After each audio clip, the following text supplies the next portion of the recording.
Mais on va revenir aussi sur l'Espagne et Lamine Yamal. Et oui, effectivement, Lamine Yamal, rappelez-vous, il s'était blessé en fin de saison à la cuisse. Il a même raté le début de compétition, enfin la fin de compétition avec le Barça. Il n'était pas titulaire lors du premier match de l'Espagne lors de cette Coupe du Monde. Pour beaucoup, il n'a pas encore retrouvé son meilleur niveau. Mais attention, il fera évidemment partie des principaux dangers des Espagnols face à la France. Ibrahima Konaté a eu l'occasion de parler à son sujet. Alors, comment on défend sur Lamine Yamal ? En toute honnêteté, on ne réfléchit pas forcément à ça parce que l'équipe d'Espagne, c'est une nation qui est exceptionnelle avec beaucoup d'individualité. Mais le but, c'est pas de se focaliser que sur un joueur en particulier parce que c'est l'équipe entière qui peut faire mal. Donc, il n'y a pas que Lamine, c'est toute l'équipe. Voilà, alors on essaye évidemment de mesurer chaque mot dans les conférences de presse, de ne pas donner trop d'indications. Moi, je vous pose la question, et on va avoir Tracy Rodrigo qui est avec nous. Mais super, Tracy. Je vous pose d'abord la question, vous. Faut-il avoir peur de Yamal ? Oui, non, Nabil ? Oui. Oui, quand même. Olivier ? Oui. Plutôt oui. Oui, il faut s'en méfier. Ah, et tout le monde. Charlotte ? Oui. Ah, voilà. Vous voyez, en France, Tracy, voilà, tout le monde craint encore Lamine Yamal. Je voudrais avoir le côté espagnol grâce à vous. Merci et bonsoir d'être avec, merci d'être avec nous. Tracy, je vais remettre dans l'ordre. Et bonsoir. Bienvenue. Qu'est-ce qu'on en dit en Espagne de Lamine Yamal ? Mais pourquoi on n'aurait pas peur de Lamine Yamal ? Parce qu'il a été blessé. Je sais. Après tout, effectivement, il n'a marqué qu'un seul but en plus. Et je sais que certains d'entre vous sont assez choqués par cette stat d'un seul but marqué par Lamine Yamal. Mais Lamine Yamal, ce n'est pas qu'un joueur de statistiques. Ce qu'on lui demande, c'est d'être présent, c'est de déséquilibrer la défense adverse. On lui demande de fatiguer son vis-à-vis. Et je pense que là-dessus, il a fait le boulot. Et on lui demande aussi de libérer son coéquipier. Et en ça, notamment libérer Dani Olmo, libérer Oyarzabal. Et on peut dire que ça fonctionne très bien. Donc ici, à Barcelone, vous vous en doutez, pas de critiques sur Lamine Yamal, mais même à Madrid, c'est très difficile de trouver des critiques sur Lamine Yamal, malgré effectivement cette statistique d'un but marqué. Bon, alors ça c'est très intéressant, Tracy. On parlera de sa montée en puissance dans quelques instants, mais on va un petit peu développer. Nabil, vous avez l'air, vous, inquiet, justement, quand on parle de Lamine Yamal tout à l'heure. Oui, non, je ne suis pas inquiet, mais c'est vrai que faire attention, parce que c'est maintenant que ça compte. Et c'est des rounds, comme on dit en boxe, pour être champion du monde, quoi. C'est les derniers rounds. Et moi, je pense quand même qu'il a la qualité pour faire des différences brutales. Ça a été bien expliqué. C'est vrai qu'il déséquilibre. Il attire toujours 2-3 joueurs. J'ai vu Doku défendre sur lui. Doku, c'est un attaquant de l'autre côté, normalement. Donc, ça reste toujours un joueur dangereux. Et puis, on a un passif quand même avec lui psychologique, puisqu'il nous a fait mal au dernier Euro. Alors, même si j'entends que ce n'est pas exactement les mêmes équipes. Physiquement, peut-être qu'il gagne aussi à chaque fois un peu plus par match. Et puis un autre truc qui rentre en ligne de compte, c'est qu'effectivement, il n'a pas fait les stats qu'on attendait, mais il ne fait pas toujours les différences en 1 contre 1, mais il est aussi capable, comme sur le premier but face à la Belgique, d'être avant-dernier passeur, parce que c'est aussi une qualité de passe assez incroyable. Donc c'est un joueur, évidemment, très dangereux. Mais ça reste comme Olivier sur cette Coupe du Monde. Les stars brillent, on va dire, dans cette Coupe du Monde. La star qui a été un peu plus en retrait, alors de par sa blessure, mais qui est peut-être même pas encore à 100% aujourd'hui. Oui, bizarrement, on dit que c'est la Coupe du Monde des stars et c'est celui qui est peut-être le plus en retard de toutes ces stars. Après, évidemment, il ne faut pas le sous-estimer. Mais je trouve que c'est un peu à l'image de cette équipe d'Espagne aussi. On a l'impression qu'elle n'a pas encore démarré sa Coupe du Monde et qu'elle n'a pas donné tout ce qu'elle pourrait donner. Après, l'équipe de France est habituée à gérer des stars comme ça. Même si Didier Deschamps a tendance à ne pas se focaliser sur un seul joueur. C'est plutôt... Et il a raison encore plus avec l'Espagne. L'Espagne, c'est le danger, il est plutôt collectif qu'individuel. Donc, en plus, à moins de s'appeler Nuno Mendes, je pense que gérer Yamal tout seul, c'est impossible. Donc, ça va vraiment être un travail collectif. Et il ne va pas falloir laisser les latéraux tout seuls. Il va falloir que Doué, que Rabiot ou Barcola, s'ils jouent, viennent donner un coup de main, mais il ne va pas falloir se focaliser uniquement sur lui parce qu'il y a encore du monde et plutôt bon de l'autre côté, du côté de l'Espagne. Alors, ça tombe bien, on a une bonne défense là sur le plateau. Ils vont pouvoir nous expliquer. Mais juste, Tracy, on a la chance de vous avoir avec nous. Donc voilà, en Espagne, on n'est pas inquiet, mais on est d'accord pour dire qu'il n'est peut-être pas à 100%. On parle d'une montée en puissance. Est-ce que là, il peut encore monter d'un cran pour la demi-finale ?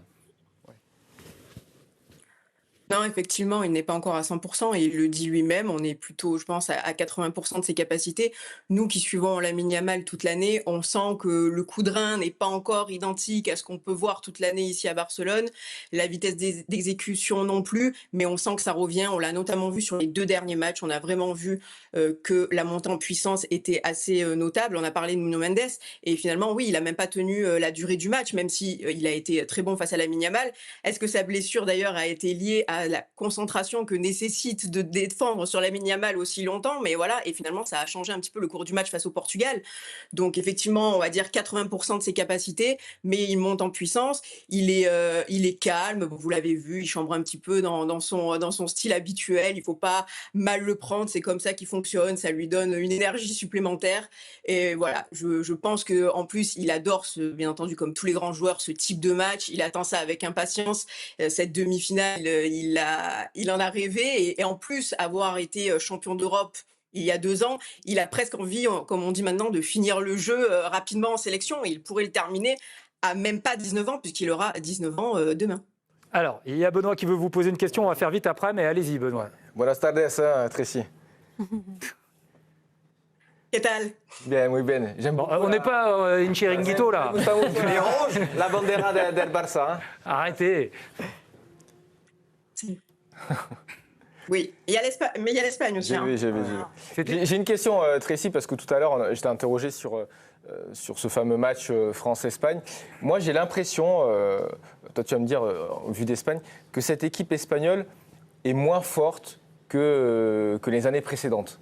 Elle dégage moins de sûreté, notamment défensif, avec à la porte et un Cubarsí, Porro à droite. Peut-être qu'à la limite, Cucurella tient un petit peu le rang. On sent un Pedri aussi un petit peu emprunté physiquement. Qu'est-ce que tu en penses, toi ?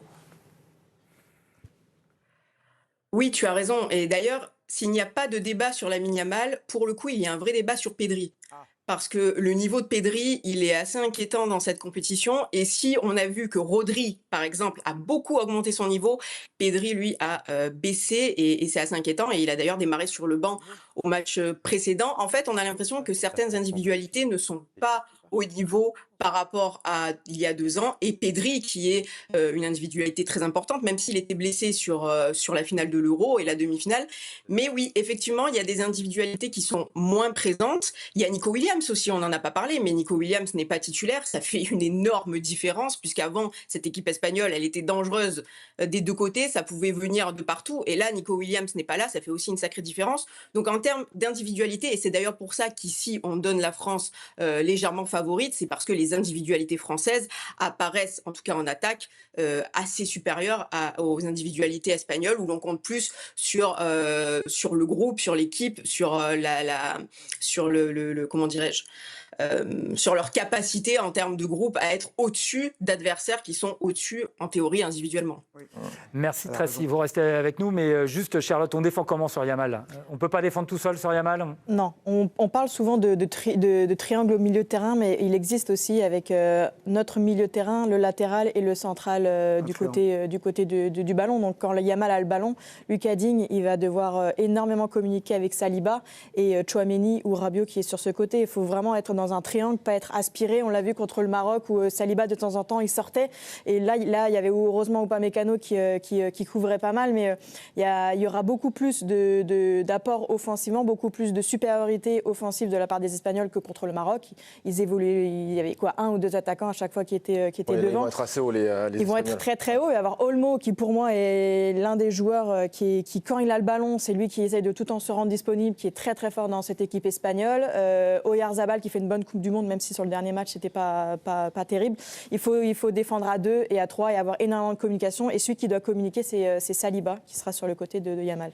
Et si on y arrive, si on maîtrise Yamal, c'est la clé du match. Vicage, ça sera gagné pour l'équipe de France. C'est déjà pas mal. Il y a pas mal d'autres choses dans leur jeu. Ils ont un jeu collectif qui est très fort. Ils ont beaucoup de variété. Après, il fait des grosses différences, mais il n'insiste pas trop, comme il a pu le faire parfois, à vouloir faire la différence seul.